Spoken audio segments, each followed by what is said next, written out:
Hi, my name is McKalee Steen. I'm a first year PhD student at Berkeley in the Environmental Science Policy and Management Department, and I'm a member of the Cherokee Nation in Oklahoma. My family wasn't always in Oklahoma. We ended up in Oklahoma because of the Trail of Tears, which was the forced removal of a lot of different tribes from the southeast, but the Trail of Tears is the specific name that the Cherokee people gave our removal, which happened in 1838 through 1839, 1840. And so my family originated in the southeastern United States and then were removed to what was then Indian Territory and is now known as Oklahoma. It took multiple months. The journey of the Trail of Tears took multiple months, and it happened through the harshest months of the winter time. And so on the Trail of Tears, over a quarter of the Cherokee population died on their journey to Oklahoma. And my ancestors survived that journey despite the harshness of the conditions and disease along the, multi-hundred-mile journey that they were forced to walk. And they survived and settled in Oklahoma. And we don't have any specific stories that were passed down of some of the hardships that they faced. I think some of that was really hard for them to talk about and to hold on to and to, pass that down to the next generation. And so they were really focused on surviving and trying to establish themselves once they were in Oklahoma. And I think that that's true of really the Cherokee Nation in general, is once they got there, they said, okay, how do we reestablish ourselves here? And I feel like that's what my family did as well, was to say, how do we keep going now that we're here? Growing up, I always knew that I was Cherokee, and my dad was very proud of our heritage, and my mom too. And I think one of the first times that it kind of dawned on me how impacted our family lineage was by the Trail of Tears was it was multiple years ago. I was pretty young, maybe 11 or 12, but we had a ceremony for he would be my three greats grandfather. His name was Daniel Muskrat, and he was honored as a Trail of Tears survivor. So he has a special plaque on his grave, and we gathered at the cemetery to have this ceremony to honor him and recognize him as a Trail of Tears survivor.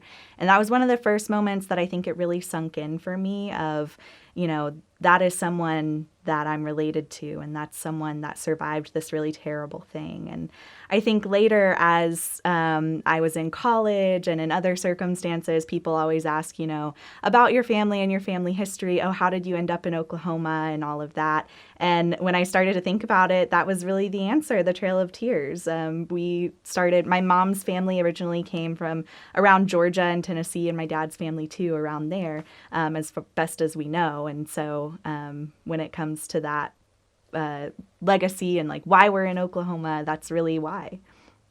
I think that on one hand, I'm really thankful for the strength and the resilience that is within our bloodline, just from everything we've had to survive throughout colonization of the United States. And on the other hand, there are a lot of things that make me really sad, like certain losses of culture or certain family members wanting to distance themselves from the culture. And I think that there are times where I've even had anger, sort of at the system, but also at some of my particular family members that maybe said, oh, I don't want to, be involved with certain things relating to the tribe or to their Native American heritage. And I can't fault them for that ultimately, because it was their survival mechanism, and it's what allowed them to survive and what allowed me to be here in the first place.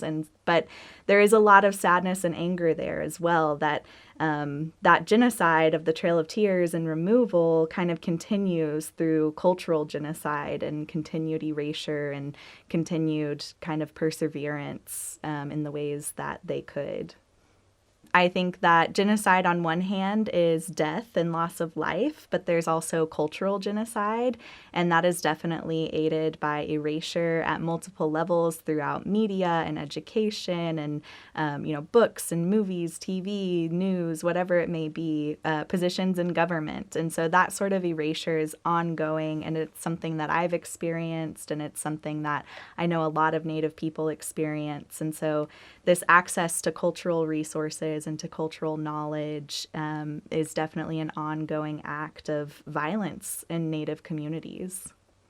there's lots of different things. But one thing that comes to mind is an eagle feather. And that's significant within my tribe as well. And so a lot of students, when they graduate high school or college, will be bestowed an eagle feather that's usually beaded or decorated in a way. And a lot of students want to wear that on their graduation caps. And multiple students get their eagle feathers taken away before they walk across the stage because of graduation requirement. And that is just one example that comes to mind, and something that I know happened to students that I know, and that they had to fight really hard for to be able to wear their eagle feather with their graduation cap. And that escalates too and continues in the ways that Native Americans are provided for or have access to resources. Native people live in really sacred places all across North America, or Turtle Island as we call it. All of these places are sacred to us, but there are also places that we've kind of been forced to, like reservations, or the Cherokees being forced to Oklahoma, which aren't our traditional homelands, and being torn from those sacred places has lasting impacts, and also has impacts in terms of infrastructure and access to healthcare, and sort of those ongoing access to resources that really impact our day-to-day well-being. I think being a Native American student pursuing a degree in higher education at the undergraduate level and at the graduate level now has been really difficult a lot of times because of the erasure that Native people face all through media and academia, and all of the places where you might look to find someone that looks like you often can't. And so for me, I think that one of the hardest things has been having to justify or explain my identity and my presence. The United States government has done so much to erase, indigenous culture in the United States and erase our stories. And so it's almost like, as a Native student, I can't just come in and tell my story. I have to come in and tell hundreds of years of stories about what led to me being here in the first place, and the perseverance that led to that as well.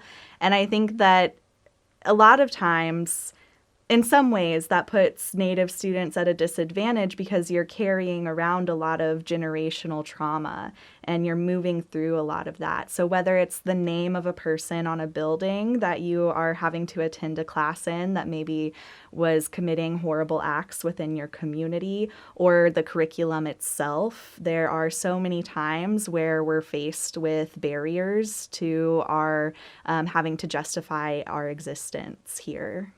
So I grew up in Oklahoma, and then I did my undergrad at Vanderbilt University in Nashville, Tennessee. And my family, those are part of our traditional homelands, stretch into Tennessee right up to about Nashville. And so it was really interesting to be back there for 4 years. And I say back there, I'd never lived in Nashville before, but to be back where my people were from. But just down the road in Nashville, Andrew Jackson's home is memorialized and is a tourist attraction. And Andrew Jackson was the president that was responsible for making the Trail of Tears happen, and the person that I think is responsible for the genocide of my people. And that was a really difficult thing to have to come to terms with, that his home right down the road was being glorified and making a profit off of his legacy, and his legacy was the genocide of my people. And so that's something that was just a really interesting dynamic that was at play, and something that I was really aware of. So on one hand, it was such a powerful experience to be back in the homelands, but also there were these layers of it that had been, the history of what happened there had been erased. And I also remember the first time that I went to North Carolina. So there's the eastern band of the Cherokee Nation, and those were basically the parts of the Cherokee Nation that were able to escape the Trail of Tears. And so there's the eastern band, and that has headquarters in Cherokee, North Carolina, and then I'm a part of the band in Oklahoma. And so I remember the first time that I went to Cherokee, North Carolina, and got to see, what was also really a part of our homelands, and the hills, and the just being in the land, and where I just felt like my ancestors had been there too. And so many of our origin stories and our legends are place-based, and they're based on certain rock formations and certain valleys and certain hills. And I could see those for the first time of some of the legends that I had heard about growing up, and to see those places and to think about that, even after the fact too, as I've learned more of the legends too, thinking about, oh, I wonder if that was that place in North Carolina, and being able to go there and experience that and have that connection, I'm really thankful for. There's definitely a feeling of pride and pain simultaneously. There's pride in knowing how much we've survived and that strength exists in me too. And there's also the pain of knowing everything that we've lost and wondering what could have been, or what I might know or be doing differently in my life had certain things been able to persist throughout our family. I take my responsibility to stay connected and to reconnect with my culture very seriously. After the Trail of Tears and that period of removal of tribes from the southeastern United States, there was also a period of sending Native American children to boarding schools. And so there's this ongoing, like, taking children from their families. And the phrase that was associated with boarding schools was "kill the Indian, save the man." And that's also a part of this cultural genocide of, saving the parts that are white enough, or that are, not Indian or not Native American, and saving the parts that were, useful to a colonial society. And so my family members distanced themselves from the culture and from the tribe in an effort to not only prevent something like removal from happening again, but also to continue to protect themselves from things such as the boarding school era. And so I am now in a unique position of privilege, as I view it, to be safe. I am safe. I am not persecuted or forced from my hometown because I'm Native American. And so I am in a position of privilege to be able to pursue cultural knowledge, and I'm working on learning my language, and I want to be able to pass down to my kids all of the things that I wasn't able to have as a child, in terms of that oral history and oral tradition and wearing regalia and things like that. I take that very seriously.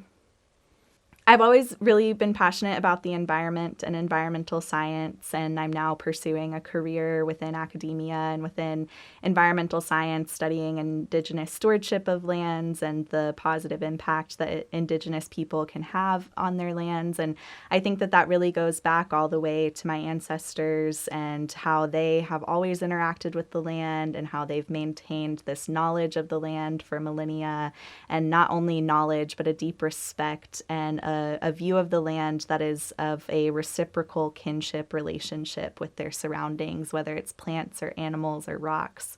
We view it all as being our relatives, and that's really impacted where I have ended up and the things that I'm passionate about as well. There's a bunch of different people that live in the United States now, and it's not just Native American people that live here, even though we are here and we've continued to persist and make really important impacts within our own lands and across the land. And I think that there is hope, and I think that there's especially hope when Indigenous people are given the opportunity to lead and to tell their stories, whether that's in government, like with Deb Haaland being the first Secretary of the Interior. That is a massive thing for Native Americans, and having that level of representation, whether it's in government or in TV shows or books and movies, being in academia. I hope that I can be a part of changing that narrative of being a Native American woman in the academy and doing science and doing research. And that's really important, I think, to allow Native people the opportunity to lead and to tell their stories and to just have a voice and a platform where there have been so many times that they've been erased or been denied that platform. One question that, always comes up when you're getting to know people is about your heritage and your background. And I would be like, oh, I'm Native American. And the first response would always be like, oh, really? Like shock almost. And I don't know why people were shocked to be meeting a Native person. And then sometimes, unfortunately, the next question would be, oh, how much? asking like what my blood quantum was. And blood quantum is this thing that the United States government instituted to keep track of Native people and to also eventually erase Native people. If you have, a full blood and then half, quarter, so on, you do the math, eventually you're not going to have any more Native people. So it was this very intentional tool from the United States government to continue the erasure and eventual hopeful disappearance of the Native people on this continent.